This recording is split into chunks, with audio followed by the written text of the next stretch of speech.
aga jätkame, millal tuleb Muugale spordikeskus, jalgpalliväljak või muu selline, mis pakuks tegevust kohalikele elanikele ja noortele. Tore, et valitseb konsensus kooli ja kogukonnahoone osas Muugale, teeme ära.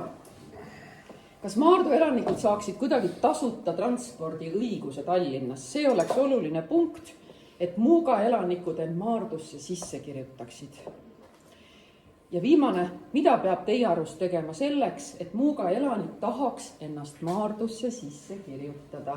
See on väga oluline küsimus. Natuke olete seda täna siin juba puudutanud läbi teenuste, läbi kohalike tingimuste parendamise.